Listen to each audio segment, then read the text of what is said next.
মই বিবাহিত মানুহ,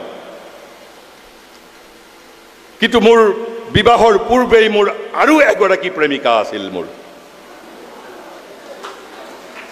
আৰু সেই প্ৰেমিকাহে মোৰ আচল প্ৰেমাস্পদ। এতিয়া মোৰ পত্নীয়েও জানে।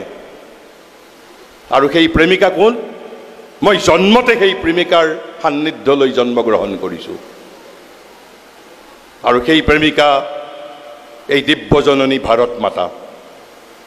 এই ভাৰতবৰ্ষই মোৰ প্ৰথম প্ৰেমিকা।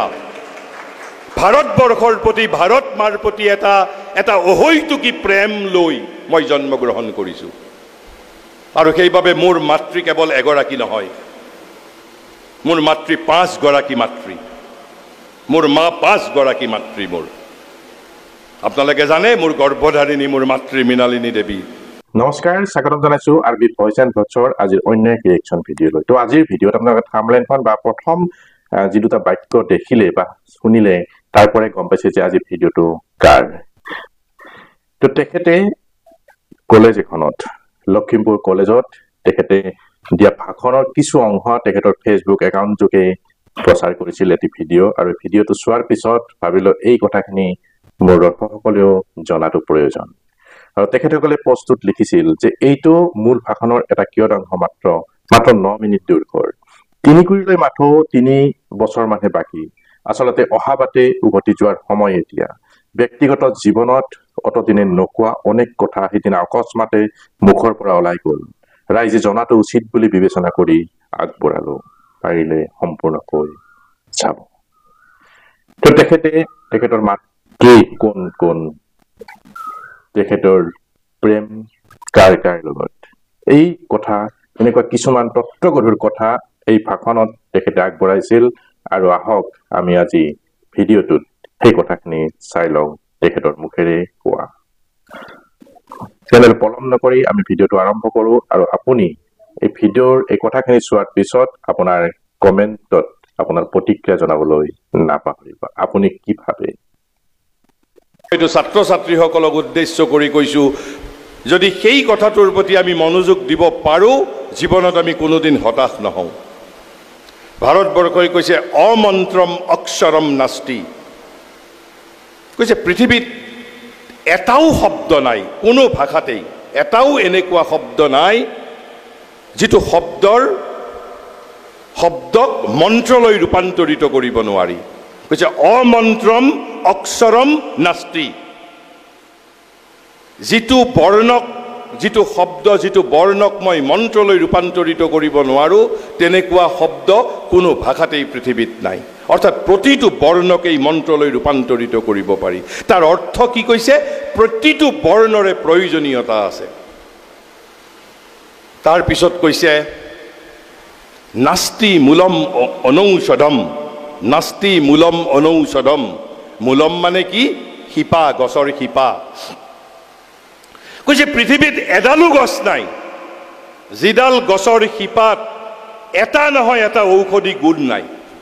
আপুনি যিকোনো গছ, প্ৰতিডাল পৃথিৱীত জন্ম পোৱা, পৃথিৱীত গজি উঠা যিকোনো গছৰ প্ৰতিটো শিপাত আপুনি এটা নহয় এটা তাৰ মাজত মেডিচিনেল ভেলু, ঔষধি গুণ আছে। কৈছে নাস্তি মূলম অনৌষধম। তাৰ পিছৰ যিটো কথা, এই দুটা উদাহৰণ দি ভাৰতীয় জ্ঞান প্ৰণালীৰ এইটো এটা পদ্ধতি। তাৰ পিছত কৈছে অযোগ্য পুৰুষ নাস্তি। কৈছে পৃথিৱীত এজনো অযোগ্য পুৰুষ নাই, এজনো অযোগ্য পুৰুষ নাই। কৈছে ভগৱানে প্ৰতিজন ব্যক্তিক পৃথিৱীত পঠিয়াওঁতে কাকো অনাথ কৰি পঠিওৱা নাই। প্ৰত্যেককে অলপ হ'লেও তেওঁক এটা স্বকীয়তা দি পঠিয়াইছে, তেওঁক এটা গুণ দি পঠিয়াইছে, তেওঁক এটা শক্তি দি পঠিয়াইছে, তেওঁক এটা নিজস্ব জীৱন ব্ৰত দি পঠিয়াইছে। আমাৰ শিক্ষাৰ উদ্দেশ্য, ভাৰতীয় জ্ঞান প্ৰণালীৰ উদ্দেশ্য হ'ল ছাত্ৰ ছাত্ৰীক তেওঁৰ যিটো স্বকীয় গুণ, স্বকীয় প্ৰতিভা, স্বকীয় জীৱনব্ৰত, স্বকীয় শক্তিৰ সৈতে পৰিচিত কৰাই দিয়া। কিন্তু তেনেহ'লে অভাৱ কিহৰ? এই শ্লোকটোতেই কৈছে তত্ৰ যোজক দুৰ্লভ। কৈছে পৃথিৱীত অমন্ত্ৰম অক্ষৰম নাস্তি, নাস্তি মূলম অনৌষধম, অযোগ্য পুৰুষ নাস্তি। তেনেহ'লে অভাৱ কিহৰ? কৈছে তত্ৰ যোজক দুৰ্লভ, কৈছে কোঅৰ্ডিনেটৰৰ অভাৱ, শিক্ষকৰ অভাৱ। অভাৱ যদি আছে মাত্ৰ শিক্ষকৰ অভাৱ। আৰু আমাৰ ছাত্ৰ ছাত্ৰীসকল কিয় বিপদত পৰে? আমি কেতিয়াও নিজৰ গুণক বিকশিত কৰিব নিবিচাৰোঁ। আমি কেৱল তথ্যৰ দ্বাৰা আমি পৰীক্ষাত নম্বৰ পাবলৈ বিচাৰোঁ, আমি নিজক বিকশিত কৰিবলৈ নিবিচাৰোঁ। আৰু সেইবাবে আমি পৰনিৰ্ভৰশীল হৈ থাকোঁ। আমাক মন্ত্ৰীয়ে চাকৰি দিব লাগিব, বিধায়কে চাকৰি দিব লাগিব, কোনোবা সংগঠনে মোক সাহায্য দিব লাগিব। যদি নিদিয়ে মই হতাশ হ'ম, মই আন্দোলন কৰিম, বিপ্লৱী হ'ম, নহ'লে মই আত্মহত্যা কৰিম। আৰু সেইবাবে মই ছাত্ৰ ছাত্ৰীসকলক কৈছোঁ, ভাৰতীয় জ্ঞান প্ৰণালীয়ে মানুহক আত্মনিৰ্ভৰশীল কৰিব বিচাৰে, আত্মনিৰ্ভৰশীল কৰিব বিচাৰে।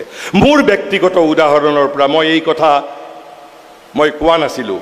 আজি মোক অসমৰ কলেজসমূহে যিটো মৰম দিছে, মই ভাবোঁ অসমৰ কোনো ব্যক্তিৰ ভাগ্যত এনে সৌভাগ্য ঘটা নাই। মই আজিলৈকে অসমত মোৰ দেন 150 কলেজ, অসমৰ প্ৰায় 150খন কলেজ বিশ্ববিদ্যালয়ে মোক নিমন্ত্ৰণ জনাইছে। আপোনালোকৰ মৰমৰ উপহাৰেৰে মোৰ ঘৰ পৰিপূৰ্ণ হৈ আছে। কিন্তু এই কথাটো মই মোৰ কেৱল নিজক গ্লৰিফাই কৰাৰ বাবে, মহিমামণ্ডিত কৰাৰ বাবে মই কোৱা নাই। এই যে মই প্ৰথমতে যিটো শ্লোক ক'লোঁ, তাৰ লগত এই কথাটোৰ এটা সম্পৰ্ক আছে। আপোনালোকক ইয়াতে মোৰ পৰিচয় দিওঁতে অধ্যাপিকা মহোদয়ে কৈছে, এটা সময়ত মই চাকৰিৰ পৰা পদত্যাগ কৰিছিলোঁ, এটা নতুন জীৱন যাপন কৰিম বুলি, এখন নতুন অসম গঢ়ি তুলিম বুলি, এখন নতুন ভাৰতবৰ্ষ গঢ়ি তোলাৰ কামত মই নিজকে সঁপি দিম বুলি। আৰু যিসকলে মোক নতুন ৰাষ্ট্ৰ গঢ়াৰ কামত মোক এটা ভূমিকা দিব বুলি আশা কৰি মই এটা অনিশ্চিত ভৱিষ্যত লৈ এটা নিশ্চিত চাকৰিৰ পৰা পদত্যাগ কৰিছিলোঁ, কিন্তু তেওঁলোকে মোক সহযোগিতা কোনোদিনেই নকৰিলে। খুব কম সময়ৰ বাবে ময়ো হতাশগ্ৰস্ত হৈছিলোঁ। কিন্তু তেতিয়াই এই যে মন্ত্ৰটো অযোগ্য পুৰুষঃ নাস্তি, মোৰো এটা জীৱন ব্ৰত আছে। মোক কোনোবাই সহযোগিতা নকৰিলে বুলি, মোক কোনোবাই সহযাত্ৰী নকৰিলে বুলি মই পৃথিৱীৰ পৰা নিজক প্ৰত্যাহাৰ নকৰোঁ। আই উইল বি সেল্ফ ৰিলায়েণ্ট। আৰু তাৰেই পৰিণতি স্বৰূপে, আৰু যিজনে নিজক সহায় কৰে, নিজে আত্মনিৰ্ভৰশীল হ'বলৈ যত্ন কৰে, তেওঁক ভগৱানে সহায় কৰে। কাৰণ ভগৱানৰ কৃপা অবিহনে মোৰ আজি এই বয়সতে অসমৰ মই কেৱল মাত্ৰ প্ৰাদেশিকিত মহাবিদ্যালয়, প্ৰাদেশিকিত বিশ্ববিদ্যালয়ৰ সংখ্যা দিছোঁ। যদি মই ব্যক্তিগত খণ্ডৰ মহাবিদ্যালয় আৰু বিদ্যালয়, বিশ্ববিদ্যালয়ৰ সংখ্যা ধৰোঁ, এতিয়ালৈকে মোক প্ৰায় 200খনতকৈ অধিক বিদ্যালয়, মহাবিদ্যালয় এতিয়ালৈকে নিমন্ত্ৰিত কৰিছে। মই ভাবোঁ অসমৰ কাৰো ক্ষেত্ৰত এই সৌভাগ্য ঘটা নাই। আৰু সেইবাবে মই অসমৰ মহাবিদ্যালয়সমূহৰ প্ৰতি আন্তৰিকভাৱে কৃতজ্ঞ। মই কৃতজ্ঞ চিত্তে মই আজি আপোনালোকৰ এইখন মহাবিদ্যালয়ৰ মঞ্চৰ পৰা অসমৰ প্ৰতিখন মহাবিদ্যালয়ক মই মোৰ আন্তৰিক কৃতজ্ঞতা জ্ঞাপন কৰিছোঁ। যিসকলৰ পৰা মই সহযোগ পাম বুলি ভাবিছিলোঁ, তেওঁলোকে মোক সহযোগিতা নকৰিলে। But still I am surviving. মই সমৃদ্ধভাৱেই মই জীৱন যাপন কৰিছোঁ। তাৰ কাৰণ আই ৱাজ কনভিন্সড ডেট অযোগ্য পুৰুষঃ নাস্তি। আৰু মোকো ভগৱানে এটা জীৱন ব্ৰত দি পঠিয়াইছে। অৰ্থাৎ মই আনৰ ওপৰত নিৰ্ভৰশীল হ'বলৈ যত্ন কৰিছিলোঁ, তেতিয়ালৈকে ভগৱানে মোক সহায় কৰা নাছিল। কিন্তু যেতিয়া মই আত্মনিৰ্ভৰশীল হ'বলৈ যত্ন কৰিলোঁ, তেতিয়া ভগৱানে মোক সহায় কৰিছে। ইয়াত মোৰ পৰিচয় দিছে। মোৰ পৰিচয়ত আজি মই আৰু দুটা কথা আপোনালোকক আনুষ্ঠানিকভাৱে ইমান দিন মই ক'তো কোৱা নাই। মই বিবাহিত মানুহ, কিন্তু মোৰ বিবাহৰ পূৰ্বেই মোৰ আৰু এগৰাকী প্ৰেমিকা আছিল মোৰ, আৰু সেই প্ৰেমিকাহে মোৰ আচল প্ৰেমাস্পদ। এতিয়া মোৰ পত্নীয়েও জানে। আৰু সেই প্ৰেমিকা কোন? মই জন্মতে সেই প্ৰেমিকাৰ সান্নিধ্যলৈ জন্মগ্ৰহণ কৰিছোঁ। আৰু সেই প্ৰেমিকা এই দিব্যজননী ভাৰত মাতা। এই ভাৰতবৰ্ষই মোৰ প্ৰথম প্ৰেমিকা। ভাৰতবৰ্ষৰ প্ৰতি, ভাৰত মাৰ প্ৰতি এটা অহৈতুকী প্ৰেম লৈ মই জন্মগ্ৰহণ কৰিছোঁ আৰু সেইবাবে মোৰ মাতৃ কেৱল এগৰাকী নহয় মোৰ মাতৃ 5 গৰাকী মাতৃ মোৰ মা 5 গৰাকী মাতৃ মোৰ আপোনালোকে জানে মোৰ গৰ্ভধাৰিণী মোৰ মাতৃ মৃণালিনী দেৱী মোৰ শ্ৰদ্ধেয়া পূজনীয়া মৃণালিনী দেৱীৰ বাহিৰেও মোৰ আন 4 গৰাকী মাতৃ আছে এগৰাকী মাতৃ মোৰ এই অসম জননী দ্বিতীয় গৰাকী মাতৃ মোৰ ভাৰত জননী তৃতীয় গৰাকী মাতৃ দি ৱৰ্ল্ড মাদাৰ জগত জননী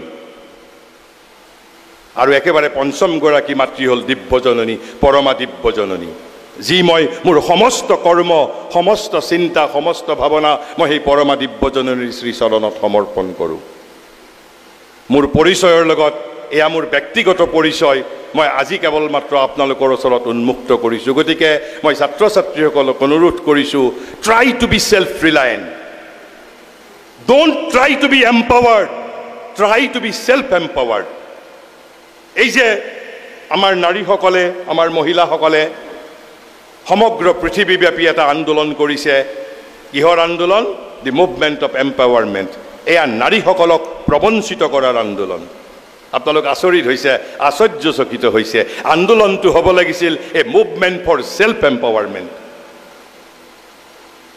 আপোনালোকক যিটো এতিয়া এম্পাৱাৰমেণ্টৰ ধাৰণা দিছে you want to be empowered by law you want to be empowered by society you want to be empowered by others but you are not taught to be self empowered আপোনালোকক আত্মসবলীকৰণ why I will depend on society I will be self empowered মোক ভগৱানে শক্তি দি পঠিয়াইছে মই সেই শক্তিক বিকশিত কৰি I will be self empowered আৰু সেইবাবে মই কৈছোঁ নিজক সবলীকৰণ কৰিবলৈ যত্ন কৰক আৰু তেতিয়া সমাজেও আপোনাক সহায় কৰিব ৰাষ্ট্ৰইও সহায় কৰিব ভগৱানেও সহায় কৰিব সকলোৱে সহায় কৰিব